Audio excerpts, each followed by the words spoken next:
Të dashura motra e vëllezër nga Tirana dhe nga Shqipëria, mirë se ju gjej dhe ju sjell përshëndetje nga Kosova.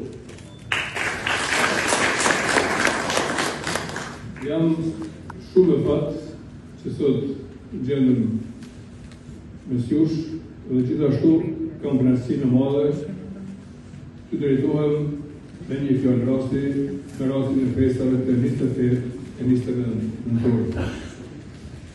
I nderuar kryetar Ako, i nderuar sekretari i përgjithshëm Fare, i nderuar shoku e bashkëtarë im Dr. Gani Polina, të nderuar veteranë pasardhës të luftës antifashiste në shqiptarët e popullit shqiptar të Shqipërisë nën, të nderuar pranishtë.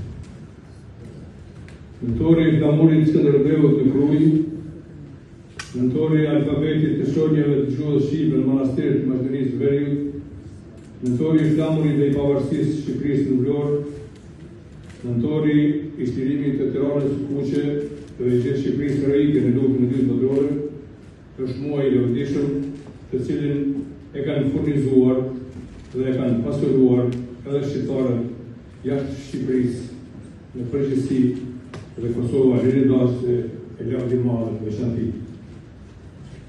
Në Kosovë, në muajin nëntor të vitit 1989, derdhi gjakun e tij në breg të zgjedhjes në Prishtinë, udhëheqësi i lëvizjes popullore të Kosovës Afrim Xhedia, bashkë me bashkëpunëtorin e tij, heroin e kombit Farid Vazhliu. Në muajin nëntor, në datën 17 të vitit 1994, në qytetin Arau të Zvicrës, nga Kryesia e Lëvizjes Popullore të Kosovës, u themelua dhe de jure dhe u emërtua Ushtria Shqiptare e Kosovës. Po atë ditë, në 17 nëntor 1994, u vendos që trupa komanduese e Ushtrisë Shqiptare të Kosovës të quhej Shtati Qendror i Ushtrisë Shqiptare të Kosovës. Gjithashtu, në 17 nëntor 1994, doli komunikata e parë e Ushtrisë Shqiptare të Kosovës në numër 11.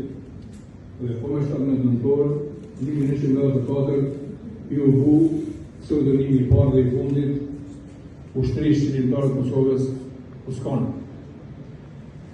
Në 28 nëntor 1997, Ushtria Shqiptare e Kosovës doli publikisht në Llausht Skënderaj të Granicë në varrimin e mësuesit Alexi i